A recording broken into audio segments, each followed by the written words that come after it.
Hello world, welcome to the 77th climate change emergency protest in Gettysburg, Pennsylvania, USA. I'm actually on the street for the first time in 2.5 months since around mid-March due to the coronavirus.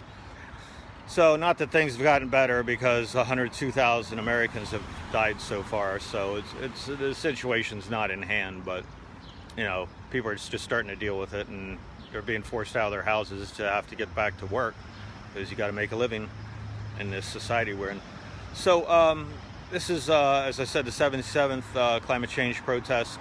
It is May 29th, and the next one will be June 5th, and now will be number 78. This is more or less graduation month for college students, and also for high school students. Some graduate in June as well, but for the most part it's in May. The concept of graduation is not just for the people in school, though, because we are all in the middle of a test that we have to pass. There's no pass-fail. This has to pass and also get an A at the same time, and that's called climate change. We're all very well aware of George Floyd in the United States, who was a murdered black man that happened over the weekend or last week in Minnesota, and there were massive protests there last night in Minnesota and around the country. Here in Gettysburg, there were over several hundred people that turned out on the square, as well as should have. This situation of police killings of black men who are absolutely doing nothing at the time, is unacceptable. They're being judge, jury, and executioner, and that's not what America was intended to be founded on. So, but people know George Floyd, people know the coronavirus inside and out as to what the situation is. As you can tell, nothing's changed in the Gettysburg, and that we still have trucks. And, I fully expect people to start yelling at me soon concerning climate change, because they think it's a political issue rather than a survival issue. So anyways, people know about George Floyd. They also know about coronavirus inside and out. It's a life-threatening experience we're having here, as well as Kim Kardashian, the whatever she does, photographs. It's a pitiful situation that people don't know about climate change at all. They know it's supposedly an existential threat, as the politicians term it, but even the politicians don't fully understand the extent of the term existential threat. Right now, this is a test that you have to pass. As I said, it's a climate change test, and within that test, you should be fully versed now, or make yourself fully versed about the fires that could be coming, the droughts, the deluges due to excess water vapor in the air. You have powerful hurricanes as a result of human increase in the CO2 levels and more heat in the atmosphere. Insects such as locusts. You could have infectious diseases spread more easily because people are weakened due to climate change. These are things you need to know to take the test and to pass the test with an A. Forest die-offs, electrical grid could go down, such as your air conditioning, food insecurity, transportation won't be available. You should know that the Arctic sea ice is failing now, and what that means as far as feedback loops and methane hydrates and permafrost loss, albedo effect, and heating of the Arctic.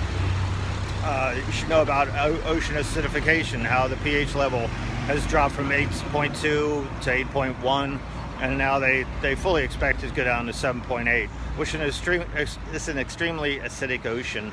And the pteropods, which are the basis of all life, along with the phytoplanktons. But pteropods are the basis of life for survival for oceans creatures. Carbonic acid in the oceans, heating of the oceans. Half the animals in the world have died in the last 40 years. India right now is 118 to 122 degrees. You got an insect invasion of locusts all the way from Pakistan to Kenya. In the East Africa. So it's a huge swath of the Middle East and Africa that have insect invasions right now. Las Vegas, for example, the United States, is going to be 105 to 110 degrees. So these are the kind of tests you need to pass, and whether you can graduate or not, since this is graduation month. And you could give up, or you could become fully versed and then party once you get it well in hand and stay on top of it. But to party and to act like nothing has happened is totally irresponsible. It's a moral responsibility that we adults have towards the future generations to do something about climate change. And this is similar to driving down the highway towards a cliff and actually going over the cliff without seatbelts on, and you're just increasing the speed at 100 miles an hour, or headed towards a brick wall. Would you head towards a brick wall? Would you allow your family members to be in the car with you if you're headed towards a brick wall at 100 miles an hour without airbags and no seatbelts? No, you'd say don't get in the car. So this is exactly where everyone's kid is right now, is in that car, and they're going to die if we don't control the situation, or at least mitigate it a little bit. A lot of it, actually, not a little bit. So it's a horrible situation what's going on right now. We're failing in this graduation right now, and we wouldn't pass if this was a high school test right now. Here comes a big truck, so hold on a second.